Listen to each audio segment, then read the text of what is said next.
thank you, Mani, for marking my spot. Now scoot you both. Good morning and namaste to you all. My name is Catherine, and this is the 3rd and 4th week sequence by Iyengar in his book, The Light on Yoga. And so today I just wanted to demonstrate how to do it with one of the major props that Iyengar uses, which is a seat.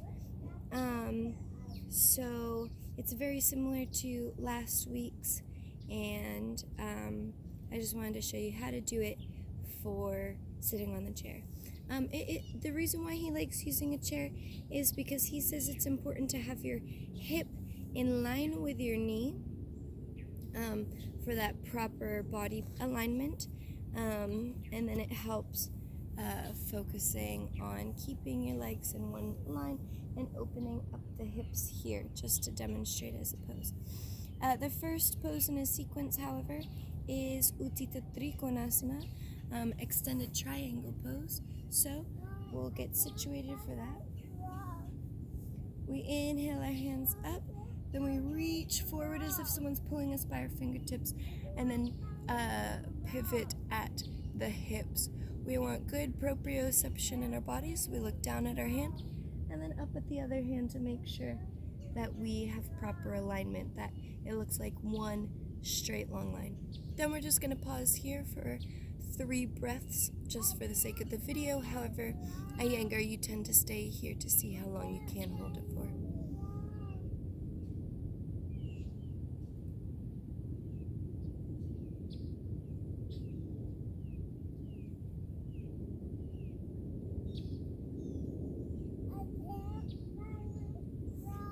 Next, you're coming into Uttita Konasana, or extended side angle pose. So we lower those hips down to the chair. We bring our elbow to our knee.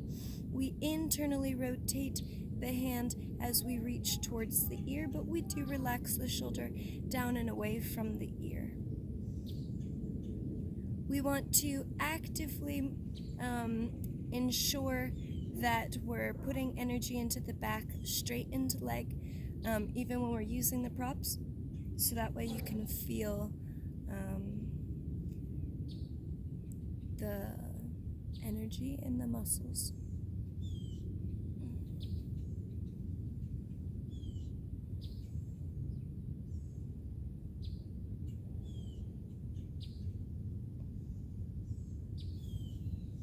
Then he comes into Warrior 2, Virabhadrasana 2, or 2.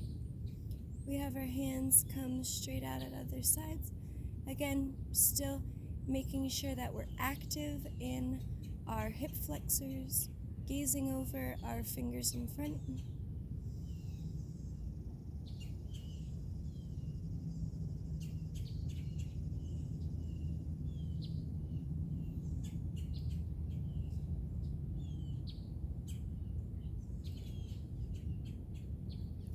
Then we'll come into Warrior 1, so we shift back a little bit, so that way when we rotate that hip, the back hip is coming to the ledge of the back of the chair.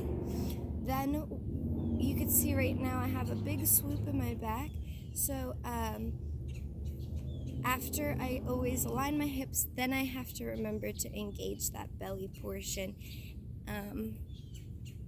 Because my hips are forward, I do encourage people to take that back leg and just move it over to the side a little bit more, instead of having their feet as if they're walking on a straight rope or a slack line.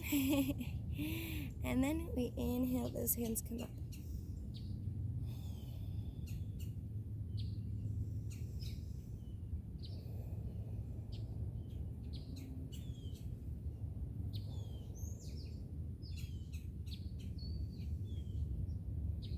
Exhale, release the hands. Then we do come into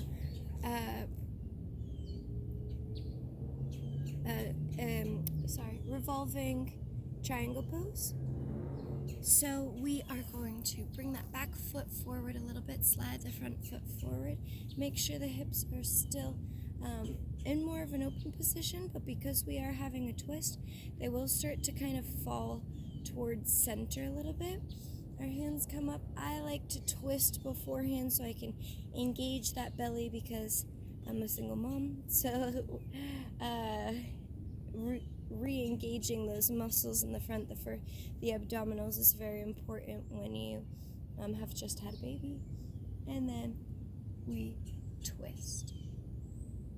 If you have blocks, you could use a block here. I just forgot to bring them outside today. They're still at my yoga studio. And then you still want to make sure that the arms are extending over one another. I'm sorry, baby, that happened. You'll have to go look for him soon.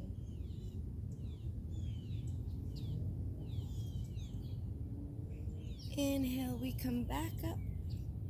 The next sequence in his pose is pyramid pose. So I'm just moving my back foot to face forward so my hip can come forward. And then we are going to take our hands behind our back, whatever hand variation feels good for you. Press into the reverse warrior so that you're really pulling through the pectoral muscles and broadening across the chest. Engage those abdominals, and then exhale and hinge at the hips forward into Parsavottanasana, pyramid pose. Once you come forward again, just make sure that you're extending through the back heel to straighten out the leg.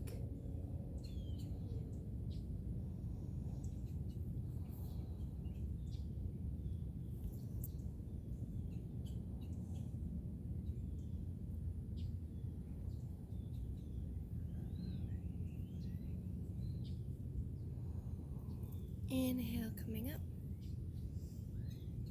And that is his sequence. I'll do it on the other side. And then the last poses are Salamba, Sardavangāsana, and Halasana. So I'll just do these quickly without any cues because it's the same cues just to kind of speed up the video for you. And then I will slow it back down when it comes to Salamba, Sardavangāsana.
Then stop, please, at first.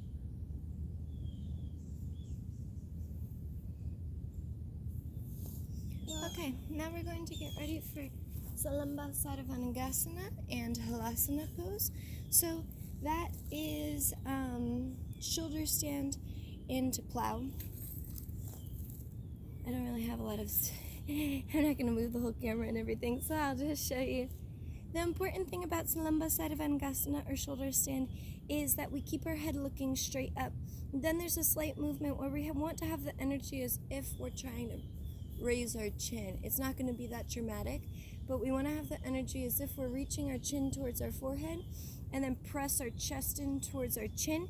That'll make the Jalabandha activate naturally.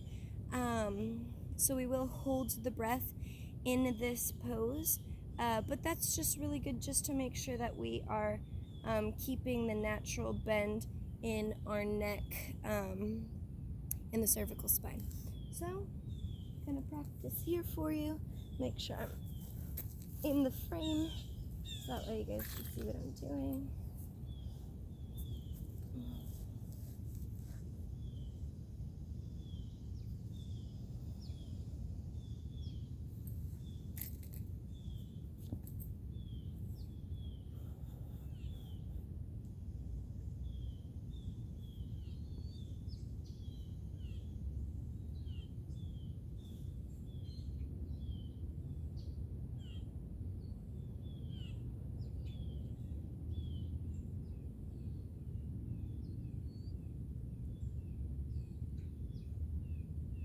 And then Halasana, you come back.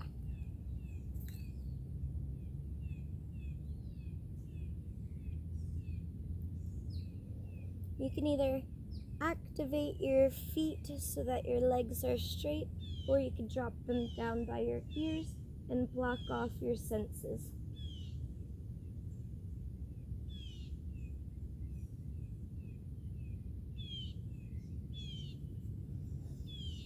Then you end his sequence in a simple Shavasana.